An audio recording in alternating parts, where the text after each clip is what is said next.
नमस्कार दोस्तों।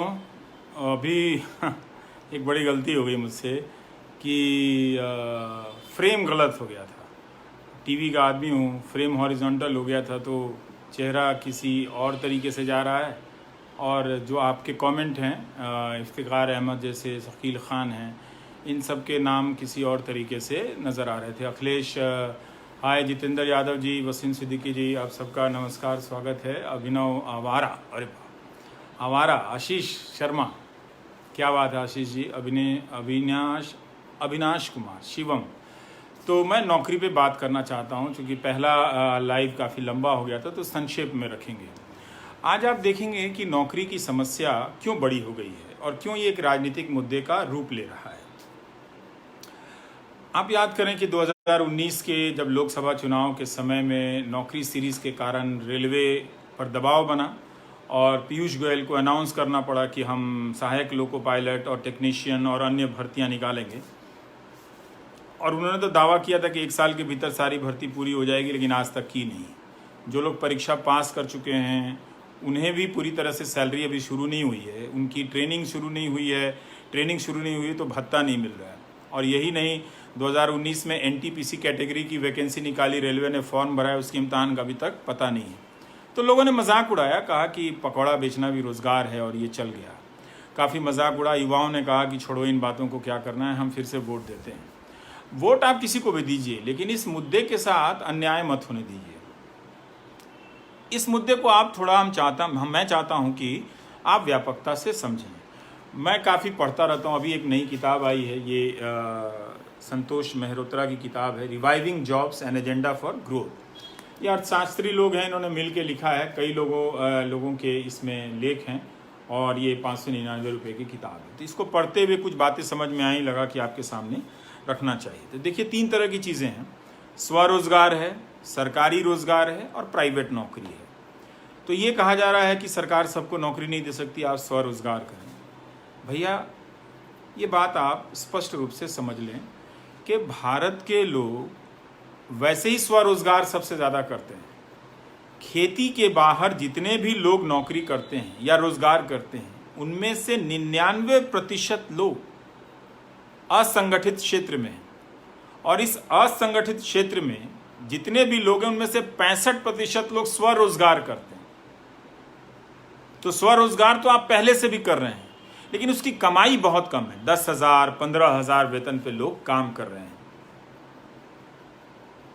और इसमें भी क्या झटका लगा कि मैन्युफैक्चरिंग सेक्टर और कंस्ट्रक्शन सेक्टर, ये 2 ऐसे सेक्टर हैं असंगठित क्षेत्र के, मुकुट हैं। इनमें बिना कौशल के भी लोगों को काम मिल जाता था। काम बहुत पैसे का नहीं मिलता था। लेकिन 2014 के बाद से हमारा एक्सपोर्ट जो है काफ़ी गिर गया। मैन्युफैक्चरिंग में निवेश कम हो गया, क्योंकि जो बाहर की कंपनियां थी उन्हें क्वालिटी नौजवान नहीं मिल रहे थे, तो वो यहाँ अच्छी चीज़ें बनाने नहीं आई। तो मैन्युफैक्चरिंग सेक्टर से आपका रोजगार कम हो गया। कंस्ट्रक्शन, जिसमें बिल्डिंग वगैरह बनती है, इन सब चीज़ों में किरण जी, मैं काश मेरे पास सचिवालय होता तो मैं सबकी समस्याओं का समाधान कर देता, पर मैं पत्रकार ही हूँ, मैं कितनी उम्मीदों को पूरा कर पाऊंगा। तो क्या हुआ कि कंस्ट्रक्शन सेक्टर बैठ गया। आप जानते हैं कि अब इस सेक्टर में ना तो सैलरी है ना नौकरी है। तो ये जो 2 सेक्टर थे जिसमें कम क्वालिटी वाले नौजवानों को काम मिल रहा था, ये बैठ गया। और टेक्सटाइल भी था, वो भी बैठ गया। तो कम क्वालिटी वाला नौजवान कौन है, आप समझिए। ये हमारे ज़िलों के, बक्सर हो या आरा हो या फिर नालंदा हो या जमुई हो या सहरसा हो या बेगूसराय हो, मोतिहारी हो, मुजफ्फरपुर हो, बेतिया हो या दरभंगा हो, इन सब के कॉलेजों से पास किए हुए जो नौजवान थे, उसमें पढ़ाई तो होती नहीं थी। 3 साल का बीए 5 साल में हो रहा था, मज़े में, कोई परवाह नहीं कर रहा था। तो आप क्वालिटी नहीं पढ़ पाए, तो आप क्वालिटी के नौजवान नहीं बन पाए, तो आपको कम पैसे का वेतन मिला। अब आपको 10,000 या 15,000 रुपये का वेतन मिलेगा। असंगठित क्षेत्र में ज़्यादातर लोग इसी प्रकार के वेतन में काम करते हैं। अगर आप सिर्फ कई साल आप 15,000 के वेतन पे काम करेंगे, तो आप काम करते हुए भी गरीब होंगे, और दूसरा, काम नहीं मिलेगा तो भी आप गरीब होंगे। तो बड़ा हिस्सा भारत में की आबादी का बड़ा हिस्सा जिसे के पास काम नहीं है और जिसके पास काम है वो गरीब हो रहा है। तो इस किताब में एक बात बड़ी अच्छी लगी मुझे, इसमें कहा गया है कि भारत के पास डेमोग्राफिक डिविडेंड है। ये प्रधानमंत्री भी 2014 से कहते हैं कि हमारी आबादी का बड़ा हिस्सा 65% 35 साल से कम उम्र के लोगों का है। इनका कहना है कि इसका लाभ, ये मौका किसी देश की जिंदगी में बहुत मुश्किल से आता है, एक बार आता है। इसका लाभ हम उठा रहे थे, लेकिन अब जब बेरोजगारी आई, अर्थव्यवस्था नोटबंदी के बाद से चौपट होनी शुरू हुई, तो लोगों के रोजगार कम हो गए और जो 10 से 12 हज़ार कभी धीरे धीरे सैलरी बढ़ती थी वो भी संभावना समाप्त हो गई। तो अब आप भारत की आबादी, जिसे हम डेमोग्राफिक डिविडेंड कहते हैं, जिससे हमें लाभ मिलना था, उसको लाभ का मतलब क्या हुआ? उसको काम मिलेगा, वो अच्छा कमाएगा और कुछ बचत करते हुए बुढ़ापे की तरफ जाएगा। तो इस किताब में कहा गया है कि अब भारत के पास जो डेमोग्राफिक डिविडेंड है वो 2040 में समाप्त होगा। सिर्फ 20 साल बच गए हैं। अगर हमने नौकरी की संभावनाओं को बेहतर नहीं किया तो हमारी जो इस वक्त की आबादी है वो बेरोजगारी के दौर से बुढ़ापे में प्रवेश करेगी। दो तरह से, जिसके पास काम नहीं है और जिसके पास काम है उसके पास सैलरी कम है।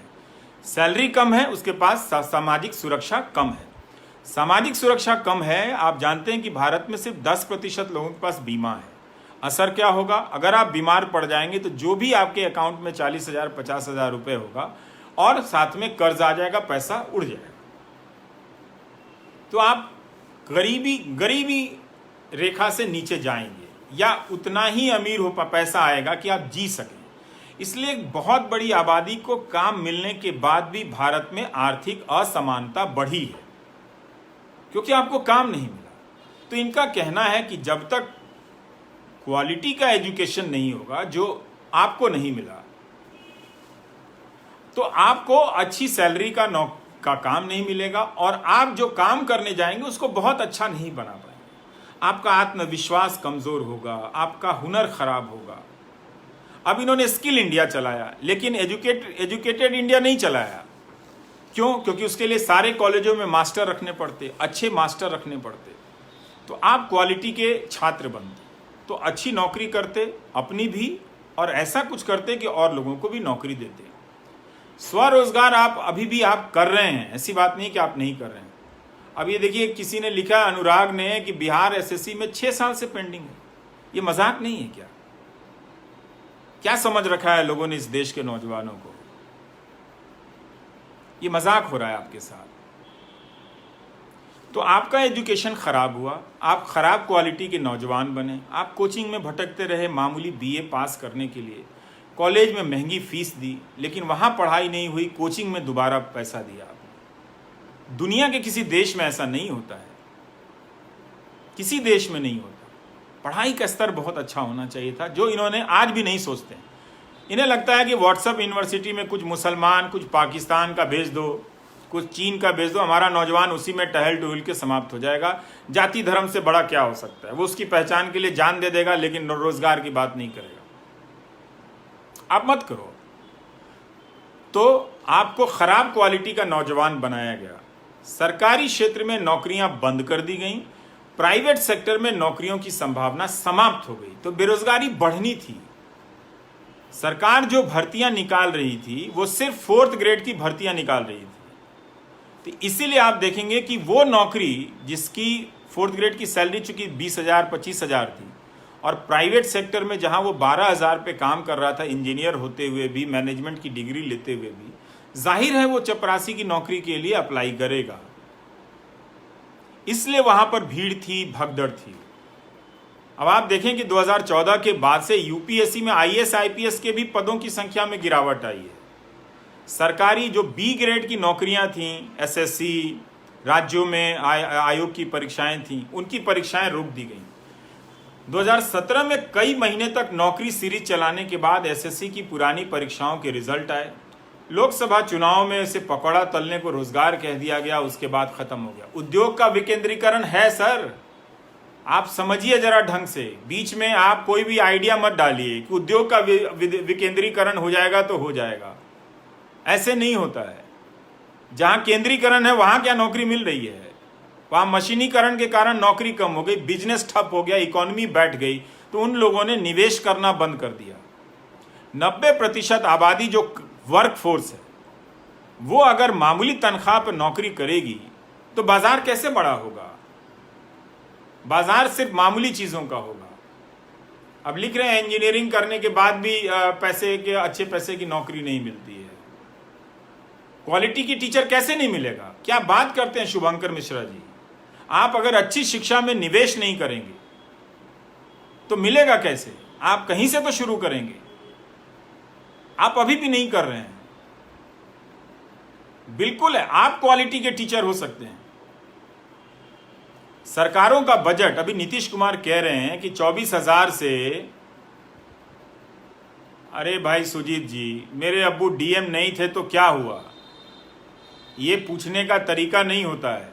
मैं यहां महत्वपूर्ण नहीं हूं। ये व्हाट्सएप यूनिवर्सिटी के चक्कर से निकलिए। मैं यही समझाने के लिए दोबारा लाइव कर रहा हूं। पहले वाले में कैमरा थोड़ा उल्टा हो गया था।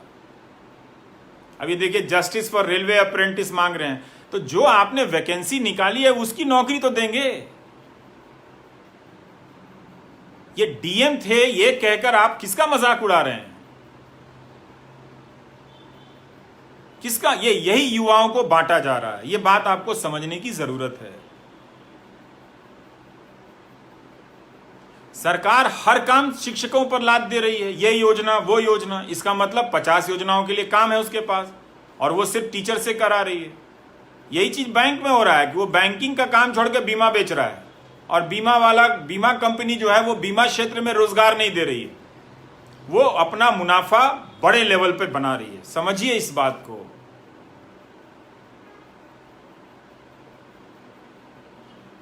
इसलिए आप समझिए कि ये नौकरियां कम की गई हैं। सरकार ने नौकरी नहीं रखी, पेंशन बंद कर दिया कि वो पैसा बचेगा तो बड़े उद्योगपतियों को दिया जाएगा।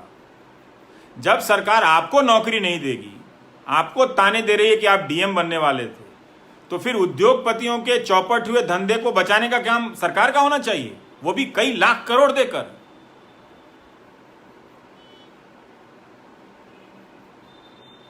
ये तो आप समझेंगे तो वो कई लाख करोड़ रुपया आप 10 उद्योगपति 100 उद्योगपति के चौपट धंधे को बचाने में आप लगा रहे हैं, उससे आप लोगों को नौकरी दीजिए।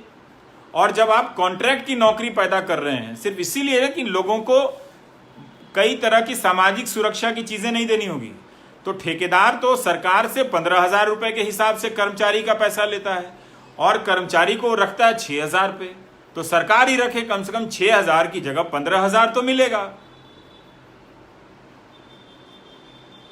तो 3 चीजें कनेक्ट हैं, एक आपका एजुकेशन, एक अच्छी क्वालिटी की शिक्षा, और दूसरा इन दोनों से निकले हुए अच्छे क्वालिटी के स्टूडेंट, इंजीनियर।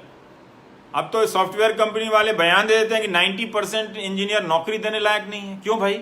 उनसे पैसा तो आपने पूरा लिया, 4 साल उनके जीवन का लिया। अब आप कह रहे हैं कि नौकरी देने लायक नहीं है, तो फिर उस कॉलेज को बंद करना चाहिए था, उस कॉलेज से पैसा वापस करवाना चाहिए था कि कैसे आपने कह दिया। इसलिए काम करने के हालात खराब किए जा रहे हैं, और इसीलिए ज्यादातर लोग बेरोजगार हुए। जिनके पास रोजगार है उसके पास पैसा नहीं है। ये बात आप समझिए। नौकरी के मसले का मजाक उड़ाने का समय नहीं है। एक बार उड़ चुका। कई लोग कहते हैं कि बिहार में भी ये मुद्दा हार जाएगा। हार जाए, मुझे उससे कोई फर्क नहीं पड़ता। 2017 में जब मैंने नौकरी सीरीज शुरू की थी, पता भी नहीं था कि बिहार में ये मुद्दा बन जाएगा, पता भी नहीं था कि मध्य प्रदेश में ये मुद्दा बनेगा और छत्तीसगढ़ में भी बनेगा। इसमें आप सभी सरकारों की कड़ी परीक्षा लीजिए। ये झुंझुना बांटा जा रहा है कि ईडब्ल्यूएस, कमजोर रूप से आर्थिक तबके के लोगों को हमने आरक्षण दे दिया। नौकरी तो दे नहीं रहे हैं आप, नौकरी क्या दी? और ईडब्ल्यूएस को भी सर्टिफिकेट मिलने में 100 दिक्कतें आती हैं, रोज मुझे लिखते हैं वो लोग। तो इसलिए आपके पास जो पैसा है, आपके पिताजी के पास, एक अच्छा कॉलेज ना होने के कारण वो कोचिंग पे खर्च कर रहे हैं, और बीमार पड़ गए तो बीमारी पे खर्च करके कंगाल हो जा रहे हैं लोग। तो इसलिए आपके पिताजी की पीढ़ी का जो भी पैसा उनके पास आता, लाभ मिलता आपके परिवार को, आपको नहीं मिल रहा है, और आप अच्छा पैसा नहीं कमा पा रहे हैं, तो आप अगली पीढ़ी को नहीं देंगे। इसलिए इस किताब की बात सही है कि 2040 में जब हम प्रवेश करेंगे तो हम बेरोजगारी से बुढ़ापे की तरफ जाएंगे। चीन की तरह नहीं कि चीन ने इसी दौर को 9 से 10% की जीडीपी में वो ले गया, जिससे उसके जवानी को, उसके नौजवानों को अच्छा काम मिला, अच्छा पैसा मिला, और वो फिर वो एजिंग में चले गए यूरोप की तरफ। भारत के पास जब ये मौका आया तो नौजवान गरीब होते हुए वहाँ पर बेरोजगारी और बुढ़ापे की तरफ जाएंगे, तो बहुत तकलीफ होगी। इस बात को आप समझिए। इसलिए नौकरी का मुद्दा सिर्फ सरकारी नौकरी का मुद्दा नहीं है, सरकार को नौकरी देनी चाहिए। जब सरकार का बजट 24,000 से 2 लाख करोड़ का हुआ है, जैसा कि नीतीश कुमार कहते हैं, तो उसका काम भी बढ़ा होगा, और काम बढ़ा है तो उन्हें अच्छी नौकरी देनी चाहिए। जब खुद विधायक लोग पेंशन लेते हैं और आपको पेंशन नहीं देते हैं, बहुत सारे लोग जो रिटायर हुए हैं आपके रिश्तेदारों में, आप पता कीजिए उनकी स्थिति बहुत खराब है। बच्चा अच्छा होगा तो, लेकिन उसके पास अपने जीवन के लिए भी वो कम कमा रहा है, तो माँ बाप की देखभाल कैसे कर पाएगा? कई बार नियत होते हुए भी वो नहीं कर पाता है, और लोग बीमारी से परेशान हैं। आपको ये बात समझनी है। ये जो व्हाट्सएप यूनिवर्सिटी आती है, चुनाव के समय आ जाता है, मेरा चेहरा बदल दिया जाता है और ये सब चलता है, आप मेरा मजाक उड़ाइए, मुझे गालियां दीजिए। इतनी बड़ी सरकार, इतना बड़ा आईटी सेल अगर किसी के पीछे लग जाएगा तो लोग, मैं चाहूंगा भी तो भी लोग मेरे बारे में उल्टा सोचेंगे। आप सोचते रहिए, लेकिन आपकी जिंदगी को लंबे समय के लिए जो बर्बाद किया गया है, वो बात बहुत ज्यादा सही है। इससे आप बच नहीं सकते। आपकी जिंदगी, अब जो अर्थव्यवस्था चौपट हुई है, अब अगले 10 साल में भी कुछ नहीं होने वाला है। बहुत सामान्य धक्का खाते हुए चीजें बढ़ेंगी। अब तो लोगों की सैलरियां कम हो गई। नवनीत जी ठीक लिख रहे हैं कि लंदन में रहते हैं और हेल्थ सिस्टम को और एजुकेशन सिस्टम को खत्म होते हुए देखना कितना दर्दनाक है, क्योंकि डॉक्टर नहीं है और टेक्नीशियन स्टाफ नहीं है। फार्मासिस्ट की भर्ती बंद हो गई है। आप बताइए नवनीत जी, आप लंदन के जो नेशनल हेल्थ सर्विसेज है, सिस्टम है, उसमें बिना फार्मासिस्ट की डॉक्टरों की कोई मीटिंग आपने देखी है, सुनी है? भारत में है ही नहीं। डॉक्टर को हटा दिया गया। तो एक सामाजिक रूप से ये बेरोजगार बना रहे हैं। चूंकि इनको पता है कि नौजवान ये सवाल आज ना कल पूछेगा, तो इसीलिए जब भी चुनाव आता है व्यापक पैमाने पे मुसलमान, पाकिस्तान, ये चलने लगता है। अगर यहां नहीं पैदा होता है, 2-4 लोगों को पकड़ के लाया जाता है, उनसे बयान दिलवाया जाता है, फिर कहा जाता है आप इस पे नहीं बोल रहे हैं, उस पे नहीं बोल रहे हैं। अरे भाई, हम मान लीजिए हम सब पे नहीं बोल रहे हैं, आप नौकरी पे क्यों नहीं बोल रहे हैं जो सबका मुद्दा है? ठीक बोल रहे हैं सुनोरिया साहब कि एनपीएस का सेशन अलग से कर लिया। मैंने तो अभी किया, इसके पहले बताया तो कि एमपी लोग 4-4 पेंशन ले रहा है और आपसे हमसे कह रहा है कि बाजार में निवेश कर दो। मैं तो यही कह रहा हूं कि मैं अपने दफ्तर में जहां सभी योग्य लोग काम करते हैं, वहां पर भी मैं देखता हूं 2 ही 4 लोगों को मार्केट में निवेश करने आता है। बाकी सब पूछते रहते हैं, इधर उधर बउआते रहते हैं कि क्या करें। किसी के पास पेंशन का कोई इंतजाम नहीं है। और आप टैक्स दे रहे हैं, मेहनत की कमाई से सरकार को टैक्स दे रहे हैं, और 4 संपादक अंग्रेजी में लिखते हैं नहीं सरकार को अपना खर्चा कम करना चाहिए। क्यों भाई? क्योंकि सारा पैसा उठाकर बड़े उद्योगपतियों को दे देना चाहिए। आप 100 उद्योगपतियों का धंधा चला रहे हैं जनता के टैक्स के पैसे से, और जनता को आप पैसा कुछ नहीं दे रहे हैं। और आपने एक नया तरीका सुना है कि किसी को जनधन अकाउंट में 500-500 रुपया दे दो। उसकी कमाई 5,000 10,000 थी, वो तालाबंदी के कारण चौपट हो गई, 500 रुपया दे दिया।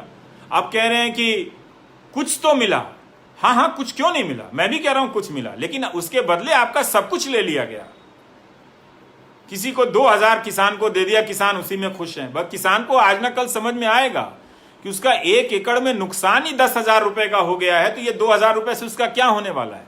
आप यूनिवर्सल बेसिक इनकम दीजिए, आप सबको 10-10 हजार रुपए दीजिए। अमेरिका ने लोगों को कितने पैसे दिए जिनकी नौकरियां गई? फूल सिंह जी कहते हैं समझ में नहीं आता कैसे करें। इसमें समझने की बात है, इसमें आपको कहना पड़ेगा कि आप इसी मुद्दे पर टिके रहना चाहते हैं, आप चाहे कोई भी दल हो। ऐसा नहीं है कि कश्मीर के नौजवान और जम्मू के नौजवान आपकी तरह बेरोजगारी और नौकरी को लेकर परेशान नहीं हैं। ये ओपन हार्ट कह रहे हैं पूरे बिहार में सिर्फ 2 फार्मासिस्ट हैं। बताइए, अगर ऐसा है तो ये कितना भयावह है।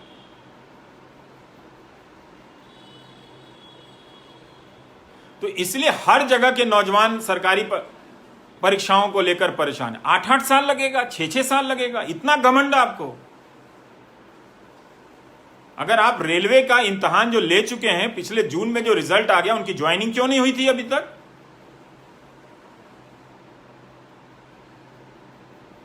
अप्रेंटिस वाले कितना आंदोलन कर चुके हैं, कोई नहीं देखा। सिपाहियों के कितने पद खाली हैं, शिक्षकों के कितने पद खाली हैं। इसलिए इसे देखिए और समझने का प्रयास कीजिए। खुर्शीद आलम कह रहे हैं I am also a victim of salary reduction.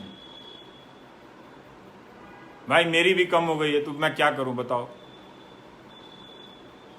तो इसलिए आप लोग जिनकी सैलरी कम हुई है, अब सैलरी वापस होने में बहुत ज्यादा हो जाएगा, बहुत समय लगेगा।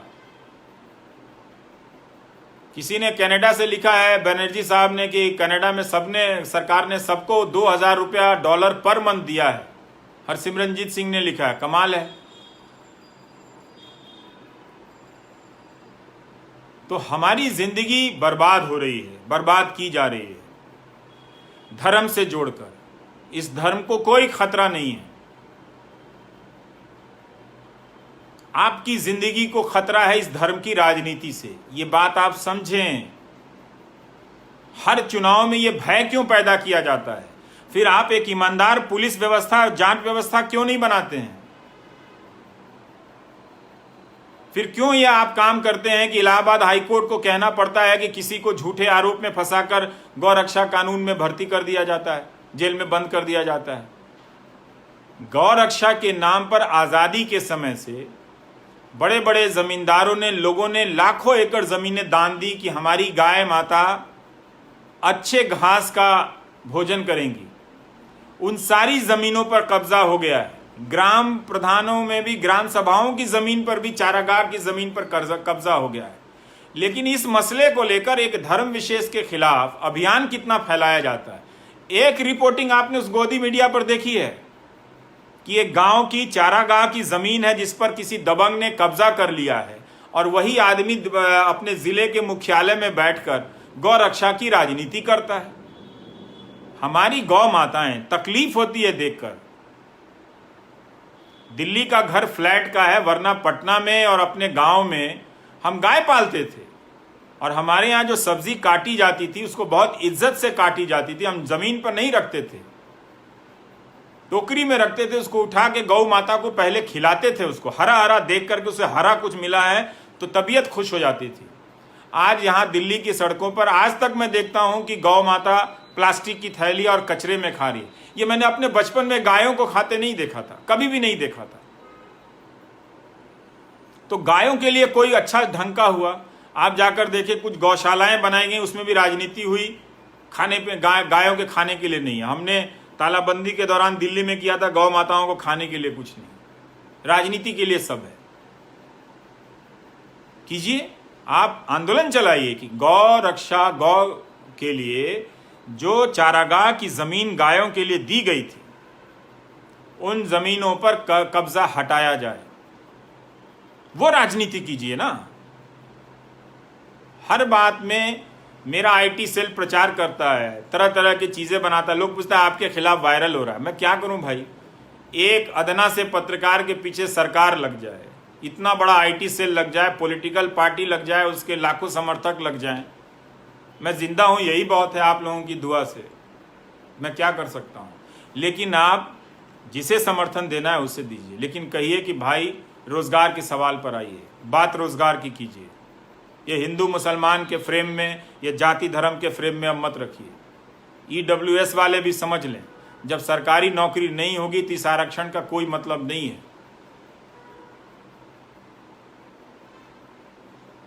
ये नहीं चलेगा कि 17 सितंबर को नौजवान प्रदर्शन कर रहा है नौकरी के लिए तो न्यूज़ चैनल नहीं दिखा रहे हैं। हाँ शेखर गर्ग साहब, मैं किसी क्रांति की आशा नहीं कर रहा हूँ। मैं जानता हूँ नौजवानों को, ये मेरी बात सुनकर धर्म जाति पर ही वोट देंगे कहीं भी, किसी भी चुनाव में, मुझे पता है। लेकिन मेरा काम है सही बात कहना, मैं कहूँगा।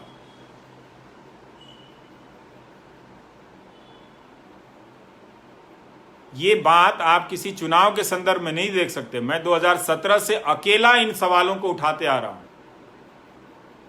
उसके पहले मुझे इसका नहीं, इनको परवेज साहब को डिप्रेशन क्यों हो रहा है, मैं तो रास्ता बता रहा हूं परवेज साहब, मुझे तो डिप्रेशन नहीं हो रहा है।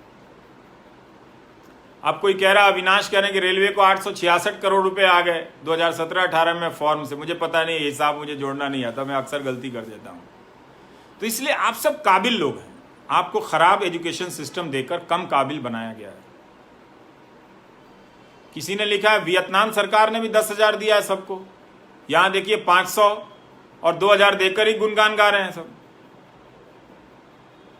तो आप करें। शेष नारायण साहब कह रहे हैं नेपाल से हैं, वहां से मेरा न्यूज देखते हैं। नमस्कार शेष नारायण जी, क्या बात है, कोई वियतनाम से, कोई लंदन से और कोई कनाडा से आ गया। उड़न तश्तरी भी जीवी हैं हमारे साथ। खिलाना चाहिए, क्यों नहीं खिलाएंगे गाय को सब्जी भाई? ऐसी व्यवस्था हम कर सकते थे। उसके चारागाह की जमीन ही हम रखते, उसमें हरी हरी घासें होती तो हमारी गाय खा के मजा आ जाता, स्वस्थ दूध मिलता हम सबको। तो इसलिए बहुत सारे नौकरी के सवाल को शिक्षा, स्वास्थ्य, आपके कौशल, अच्छी शिक्षा से जोड़कर देखिए, वरना आप सब बहुत बड़े नुकसान की तरफ बढ़ते चले जा रहे हैं। ये आईटी सेल वाले बदल कर चले जाएंगे जो आपके व्हाट्सएप में भेजते हैं। आपके व्हाट्सएप में इस तरह की अफवाहें आए तो समझिए कि कोई आपको इसी लायक समझता है। ये आपका अपमान है। आपकी नौकरी के साथ इस दौर में जो 6 साल में मेहनत होनी चाहिए थी वो नहीं की गई। स्वरोजगार किया जा रहा है। जो कहने वाले लोग, उनको पता होना चाहिए कि सबसे ज़्यादा लोग स्वरोजगार करते हैं इस देश में। सिर्फ 10% लोग हैं जो फॉर्मल नौकरी पे हैं, जिन्हें सैलरी मिलती है नियमित, अच्छी सैलरी वाले 7 से 10% हैं। पढ़िए इस किताब को, पता चलेगा। और ऐसे बहुत सारे लेख हैं। बेरोजगारी की दर जब 45 साल में सबसे अधिक हुई तो डेटा ही गायब कर दिया गया, अदल बदल के लाया गया, कहा नहीं हमने कुछ पैमाना बदला है। अब 17% बेरोजगारी है। 17-18 में ही centre for monitoring Indian economy ने कहा था कि 1 करोड़ रोजगार कम हो गए। तो लगातार रोजगार कम हो रहे हैं, जो मिल रहे हैं उसमें सैलरियां कम हो गई हैं। क्या आपको अंदाजा है कि किस तरह की तबाही आने वाली है? तो आपके माँ बाप हों, आप हों, जितना नशा आपको धर्म की राजनीति में करना है कर लीजिए। वक्त अब आपको नहीं मिलेगा, वक्त गुजर गया। अब अगला 10 साल हम मामूली तरक्की के लिए भी तरसेंगे जिस हालत में पहुंचा दिए गए हैं। मामूली, राज्यों के पास पैसे नहीं हैं, सैलरियां अब नहीं मिलेंगी समय पर। तो आप देख लीजिए हमारा क्या है, हम तो गाली सुनते रहते हैं, आप सुनाते रहेंगे।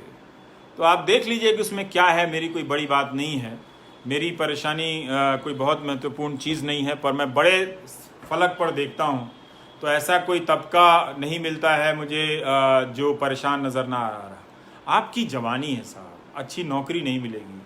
कितने क्वालिटी के लोग हैं। मान मुझे तो 4-5 शिक्षक मिले थे, उन्होंने मेरी ज़िंदगी बदल दी। कैसे बदली? उन्होंने मुझे अच्छी किताबें दी, उन्होंने मुझे पढ़ना सिखाया, वरना मैं रट रहा था किताबों को। मैं नहीं समझता था कि मैं ये किताब क्यों पढ़ रहा हूँ।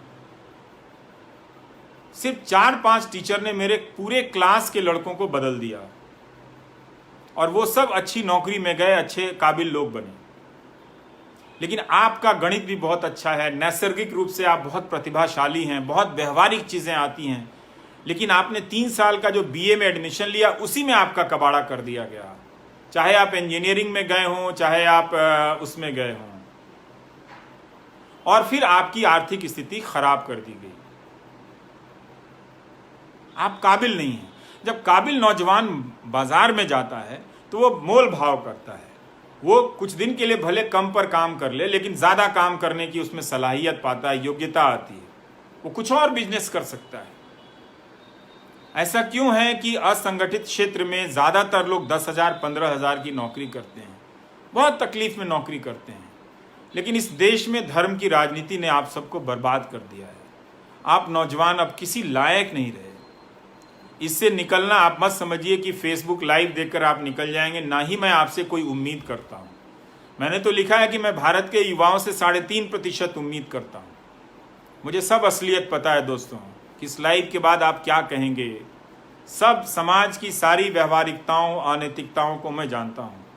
भारत का समाज जो है, आप अपने घर में, परिवार में, आसपास किसी आयोजन प्रयोजन में देखेंगे, अनैतिकताओं से भरा हुआ समाज है। इसमें एक और बात लिखी हुई है कि भारत का परिवार इलाज कराने और दहेज देने में गरीब हो जाता है। सोचिए, 2 में से 1 परिवार दहेज के कारण गरीब हो जाता है। अब लिखे हैं, पारिदा साहब लिख रहे हैं कि एनआईटी से हैं लेकिन उन्हें नौकरी नहीं मिली है। अब भाई परीक्षाएं अब नहीं होंगी, प्राइवेट सेक्टर में नौकरी नहीं है, सरकार नौकरी देना नहीं चाहती है, क्योंकि रेटिंग एजेंसियां कहेंगी कि आप तो अपना खर्चा बढ़ा रहे हैं। जैसे ही सरकार 10 लाख करोड़ 4 उद्योगपतियों को दे देगी, रेटिंग एजेंसियां वाहवाही करेगी। इस चक्र में हम फंस गए हैं। इसीलिए हो सकता है मेरी बातें सही ना हो, पर्याप्त ना हो, मुझे झारखंड का भी पता है दोस्त, मैं सब सरकार का बोल रहा हूं। जरूर इस मुद्दे पर फोकस मेरा केंद्र सरकार के कारण गया था, और उस फोकस को अभियान की तरह करने के बाद भी आज देखिए कि रेलवे की जो भर्तियां हैं वो पूरी नहीं हुई हैं। तो आपको तय करना है कि आप इस अफीम को, धर्म के खतरे के अफीम को लेकर कब तक जीना चाहते हैं। कई नौजवान लिखते हैं कि मैं तो बदल गया हूं, मैं अपने पिताजी का क्या करूं, वो दिन रात गोदी मीडिया देखते रहते हैं। होता है, ड्रग एडिक्ट हो जाते हैं लोग। इतना आसान नहीं है उनको उस चंगुल से निकाल पाना। बहुत मेहनत करनी पड़ेगी इस समाज को नए स्वरूप से गढ़ने के लिए। सरकारों का पुनर्गठन करना पड़ेगा, आर्थिक नीतियों पर हमारी सोच बदलनी पड़ेगी। 50-50 किलोमीटर का एक जिला है, 20 एकड़ की जमीन में घर में डीएम रह रहा है। एक डीएम क्यों होना चाहिए? 4 डीएम क्यों नहीं होना चाहिए? वो डीएम अपने कार्यकाल में अपने सारे विभाग के कर्मचारियों से मिल नहीं पाता होगा, वो काम क्या करेगा? केवल मीटिंग होती है। आजकल यही होता है, जिले में मुख्यमंत्री मीटिंग करने लगे हैं, उसका फोटो दिखाया जाता है, डीएम को डांटा जाता है। वो डांट खाएगा ही, क्योंकि उसके पास कर्मचारी नहीं है। बहुत सारे लोग अच्छी नीयत के साथ आईएएस बनना चाहते हैं, पर इन्हीं सब चीजों में भटक के अंत में फिर वो भी भ्रष्ट होकर चले जाते हैं। तो मैं अब आप सबसे विदा लेता हूं, और बहुत बहुत शुक्रिया, दोबारा आपने मेरा लाइव सुना। उम्मीद करता हूं कि इस बार मेरा फ्रेम अच्छा होगा। और भोजपुरी में 2 लाइन में मैं फिर से कह देता हूं कि बबुआ लोगिन, बबुनी लोगिन, बात सुनी लोगिन, रउआ लोगिन के नौकरी के अब कहीं कोई ठौर नहीं है।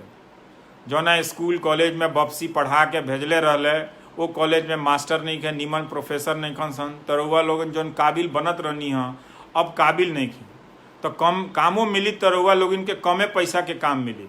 वो बनावल गई बा, जबकि रउआ बहुत काबिल रहनी है। अगर नीमन मास्टर रहता सन आ मास्टरनी लोग रहित लोग, तो रउआ लोगन के चमका दिले रही, तो नीमन नीमन नौकरी मिलल रही रउआ लोगन के। अब वो नहीं के मिलत, तो एजुकेशन राउर बर्बाद हो गई, आ हेल्थ बर्बाद बा चौपट।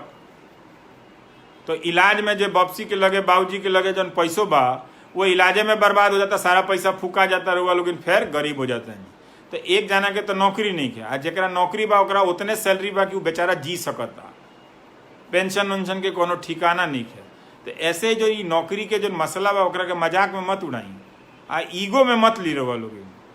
हम देखा तनी, सब जानत तनी हम कि क्या तरह लोग जात पात के लेके, धर्म के लेके ड्रामा कैले बा, बुझात नहीं के हमरा। हेतना लोग के कमेंट देखा तनी और पढ़ा तनी, हमरा लोग अकेले नहीं के, ये करत करत थाक गई नहीं। अब मियाज हारल बा, लेकिन फिर बोले लगे नौकरी को लेके। बिहार चुनाव खातिर हम चुप में बानी, संबंधित नहीं है, ओकरा बादो बोलल जाई।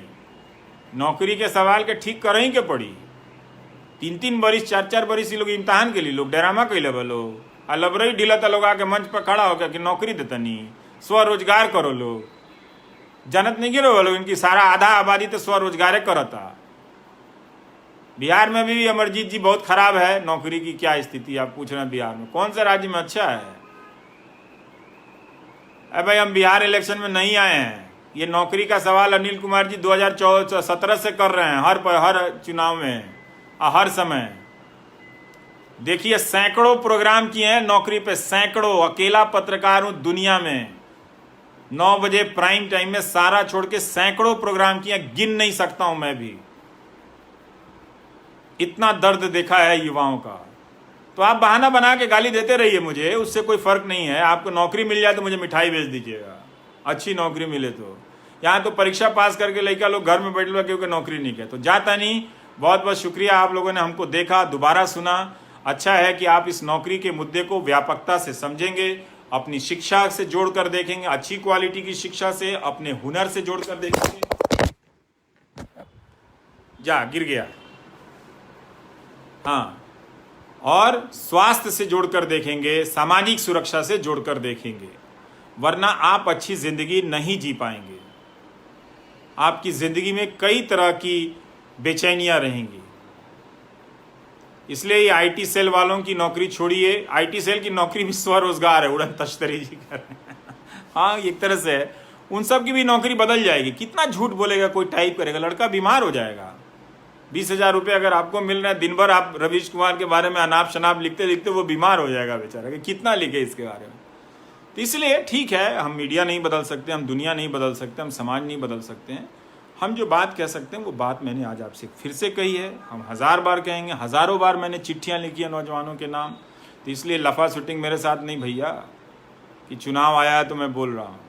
इतना बोला हूँ नौकरी के सवाल पे कि कई चुनाव गुजर गए, अभी कई चुनाव गुजरेंगे इस नौकरी के सवाल पे। इसलिए आप सबको शुभकामनाएं।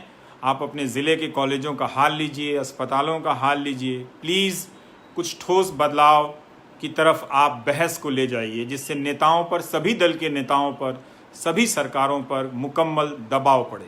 नमस्कार।